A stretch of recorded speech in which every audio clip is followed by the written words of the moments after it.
Hello दोस्तों, आज की नई वीडियो में आपका फिर से स्वागत है। आज की वीडियो में हम पढ़ने वाले हैं कूलाम के नियम का सदिश निरूपण। इसमें सबसे पहले इसके चित्र के बारे में समझते हैं। तो मान के चलेंगे, यहाँ पर एक हमारे पास एक्स अक्ष है और एक वाई अक्ष है, जिसका मूल बिंदु O है। क्लियर है। और हमारे पास एक बिंदु आवेश है Q1 और एक बिंदु आवेश है Q2। Q1 आवेश का मूल बिंदु O के सापेक्ष स्थिति सदिश R1 वेक्टर है, जिसे हम R1 सदिश भी बोल सकते हैं। और Q2 आवेश का मूल बिंदु O के सापेक्ष स्थिति सदिश R2 सदिश है। क्लियर है।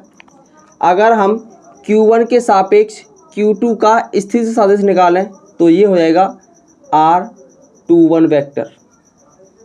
और अगर हम Q2 आवेश के कारण Q1 पर स्थिति सदिश निकालेंगे तो ये हो जाएगा R12 वेक्टर। और अगर हम इनके बलों का मान ज्ञात करें तो Q1 आवेश के कारण Q2 आवेश पर लगने वाला बल ये हो जाएगा F21 और Q2 आवेश के कारण Q1 आवेश पर लगने वाला बल ये हो जाएगा F12। क्लियर है। तो इसके बारे में हम सबसे पहले लिखेंगे। माना दो बिंदु आवेश हैं हमारे पास Q1 और Q2, जिनके मूल बिंदु O के सापेक्ष स्थिति सदिश R1 वेक्टर व R2 वेक्टर है। तो इनको लिखेंगे सबसे पहले।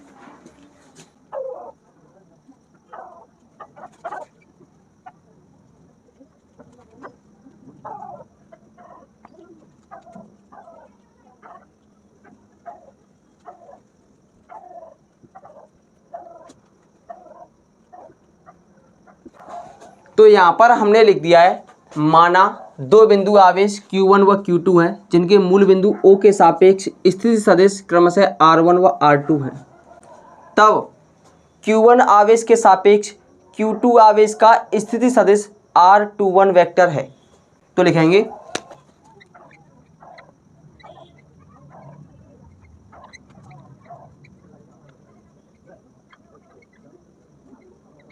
तो यहाँ पर हमने लिख दिया है Q1 आवेश के सापेक्ष Q2 आवेश का स्थिति सदिश R21 वेक्टर है। R21 बराबर होता है R2 माइनस R1। क्लियर है। अगर हम इनके मापांक निकालें तो ये हो जाएगा R21 का मापांक यानी कि मोड बराबर इसका भी मोड लगा देंगे। और हम मोड लगा क्यों रहे हैं?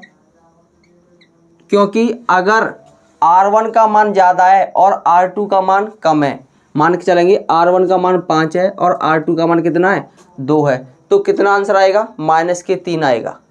और R है क्या 20 की दूरी, और दूरी कभी नेगेटिव नहीं होती है, इसीलिए इसको हमने मोड के रूप में लिख दिया है। क्योंकि मापांक के अंदर जो भी संख्या बाहर निकलती है वो संख्या पॉजिटिव हो जाती है। क्लियर है। तो हमने ये लिख दिया है। तो यहाँ पर अगर हम इनके बलों की गणना करें तो Q1 आवेश के कारण Q2 आवेश पर लगने वाला बल F21 होगा। तो लिखेंगे कूलाम के नियम के अनुसार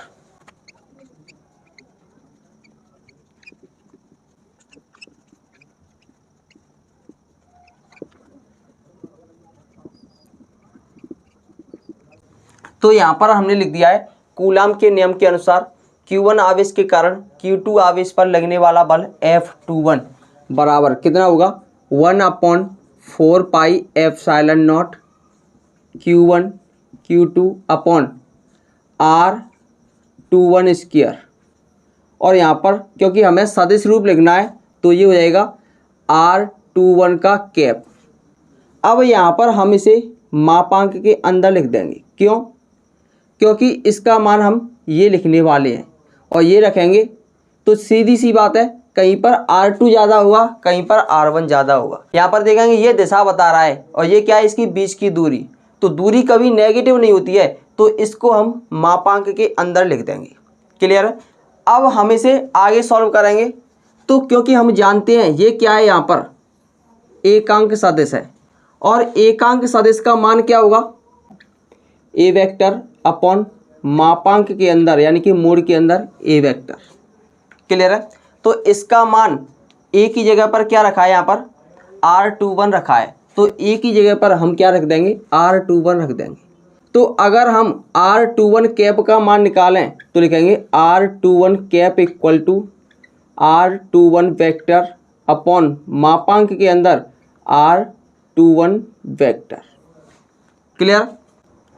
अब इसे आगे सॉल्व करेंगे तो ये हो जाएगा F21 equal to 1/4πε0 1/4πε0 Q1 Q2 upon R21 मापांक के अंदर है, स्केयर लगा दिया।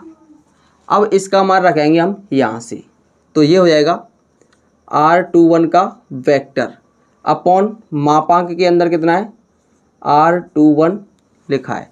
अगर हम इसका इसमें मल्टीप्लाई कर दें तो ये हो जाएगा 1/4πε0 Q1 Q2 अपॉन इसका इसमें मल्टीप्लाई करेंगे तो ये हो जाएगा क्यूब R21 का क्यूब, और ऊपर कितना है R21 का वेक्टर।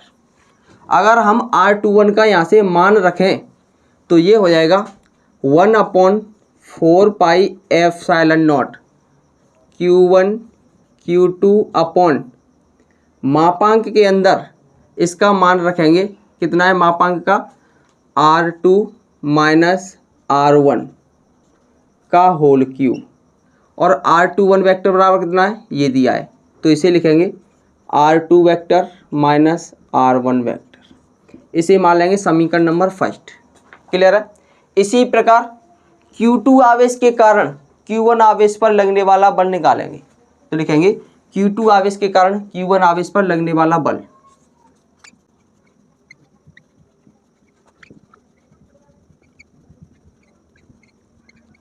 तो यहाँ पर हमने लिख दिया है Q2 आवेश के कारण Q1 आवेश पर लगने वाला बल F12 equal to 1/4πε0 Q1 Q2 upon मोड़ के अंदर R12 का स्क्वायर, और सदिश रूप लिखेंगे इसका R12 कैप।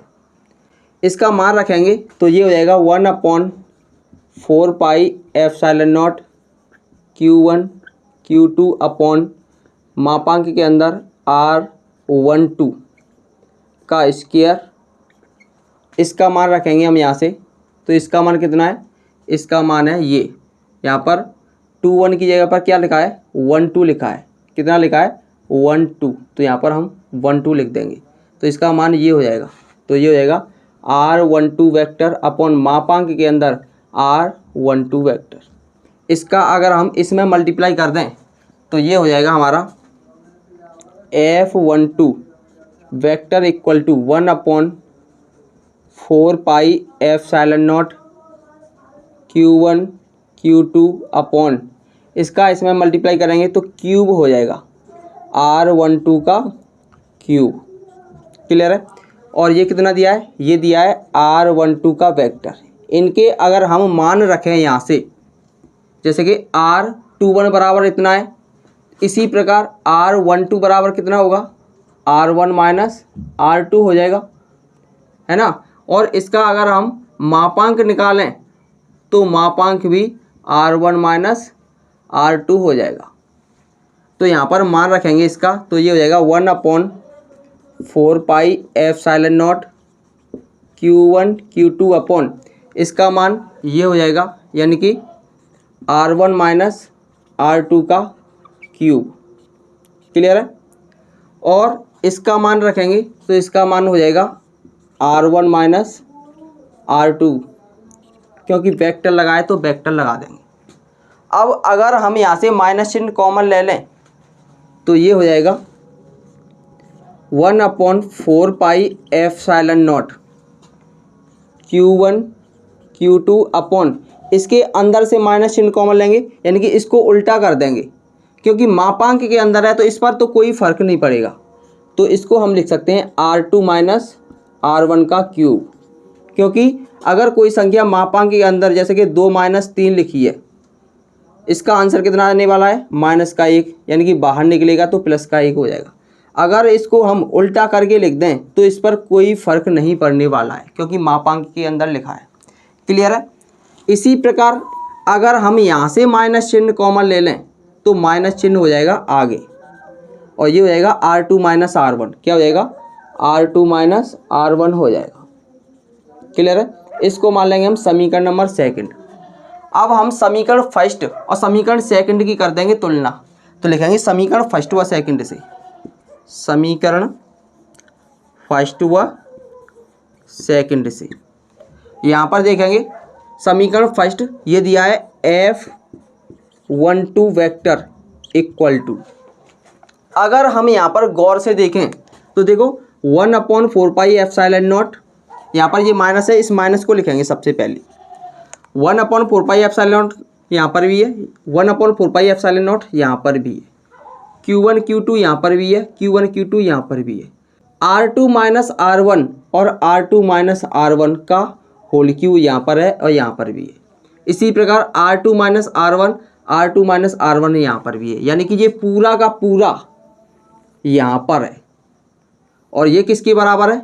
ये है F21 के बराबर। तो यहाँ पर हम लिख सकते हैं F21 के बराबर। इसका मतलब ये है, ये जो माइनस हमें दिखाई दे रहा है, ये दोनों आवेशों पर लगने वाले बल परस्पर समान एवं विपरीत दिशा को व्यक्त कर रहा है। यानी कि ये जो माइनस हमें दिखाई दे रहा है, इन आवेशों पर लगने वाले बल जो हमारे F12 और F21 है, इन पर समान है। ये कैसे हैं? समान, परंतु विपरीत दिशा को व्यक्त करता है। अर्थात कूलम बल न्यूटन के क्रिया प्रतिक्रिया नियम का पालन करता है।